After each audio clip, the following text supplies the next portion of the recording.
आज महाराष्ट्र राज्य संघर्ष समितीचे संस्थापक अध्यक्ष माननीय सोहेल इनामदार यांनी वाढीव वीज बिलाच्या प्रश्नावर संबंधित अभियंत्यांची भेट घेऊन तीव्र नाराजी व्यक्त केली आहे। स्मार्ट मीटर बसवल्यानंतर अनेक नागरिकांना अवाजवी वीज बिल आल्याच्या तक्रारी महाराष्ट्र राज्य संघर्ष समितीकडे प्राप्त झाल्या असून विशेषतः महिला जिल्हाध्यक्षा माननीय फरीदा शेख यांच्याकडे मिरज परिसरातील अनेक नागरिकांनी वाढीव वीज बिलाबाबत लेखी आणि तोंडी तक्रारी केल्या होत्या।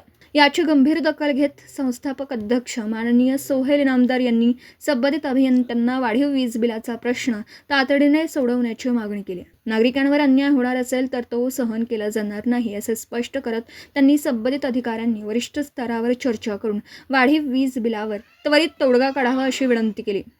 यावेळी महाराष्ट्र राज्य संघर्ष समितीचे संस्थापक सचिव माननीय रेहान भालदार, तासगाव प्रमुख माननीय नूर मोहम्मद मुलानी, जिल्हा उपाध्यक्ष माननीय दीपक शिंदे तसेच इतर पदाधिकारी उपस्थित होते।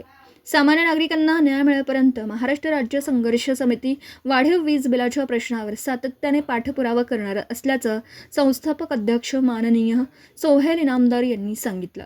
आज आम्ही विद्युत अभियंता कार्यकारी अभियंता यांना भेटून सर्वसामान्य नागरिकांचे वाढून आलेल्या बिलासंदर्भामध्ये चर्चा केली व चर्चाच्या निष्पन्नानं अभियंता यांनी आम्हाला शब्द दिलेला आहे की वाढून जो काही बिल आलेला आहे त्या वाढून आलेल्या बिल संदर्भामध्ये आम्ही त्याच्यातनं काहीतरी तोडगा काढू व आम्ही महाराष्ट्र राज्य संघर्ष समितीच्या माध्यमातून त्यांना इशारा दिलेला आहे की वाढून आलेला लाईट बिल जो आहे तो आम्ही भरणार नाही। जर करता त्यांनी त्याच्यावरती तोडगा नाही काढला तर महाराष्ट्र राज्य संघर्ष समितीच्या माध्यमातून रस्त्यावर उतरून आंदोलन करण्याचा आम्ही इशारा दिलेला आहे।